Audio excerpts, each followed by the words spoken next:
Stanley, and I'm a student at Memorial University. First of all, I'd like to thank the members of the board here today. Your time and interest within this project are extremely valuable to me. So today I will be proposing to you a research study that will help the Academy with their current line of work. Much like the members of the Department of Nutrition and Dietetics, I'm someone who is interested in the health of Americans and would like to recommend to you a need for further research on the topic of mass-produced foods.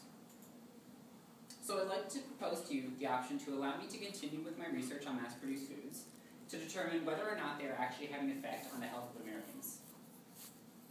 Ultimately, this report will be able to provide your Academy with information on this topic, allowing members to educate those clients in need of greater recommendations. This report will be looking for changes in the average American's diet and looking to see if there are mass-produced foods that are common within your diet. This report will attempt to categorize people based on age, income, demographic residency to see if particular groups are more affected than others. There will be a focus on the current health of Americans in this report as we try to determine whether or not common diet-related illnesses are a factor, and if so, what illnesses are a factor. Mass-produced foods are food products that are created in large amounts by producers. They are produced quickly and inexpensively, yet have long shelf lives. They are raw harvested products, such as crops or slaughtered animal products, that have been transformed from their original state to increase their marketability. These products last a lot longer than those that are naturally grown, which is seen as more of a benefit to consumers. With the introduction of cheap, attainable food has come the increase of amounts of modified fats and sugars.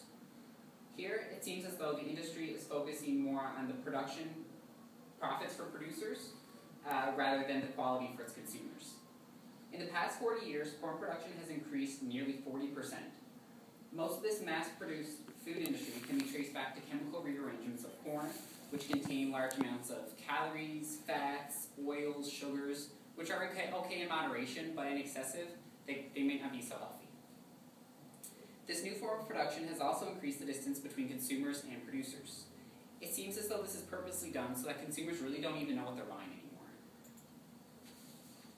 Concentrated animal feeding operations, also known as CAFOs, have been introduced as a way to increase livestock production.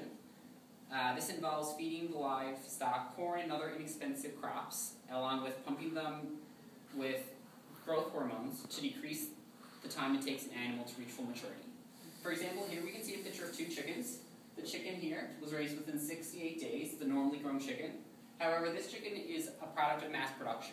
It was grown within 47 days and has almost tripled the size of our naturally grown chicken. In the past year, around 310,000 Americans have died to diet-related illnesses, including hypertension, diabetes, stroke, and even some forms of cancer.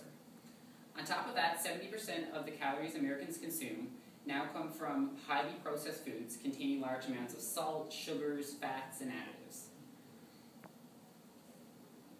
And as industrial agriculture increases, so do health threats. So we have to wonder if these two are correlated. The United States also has the highest obesity rate in the world, with over 1/3 of America being considered obese.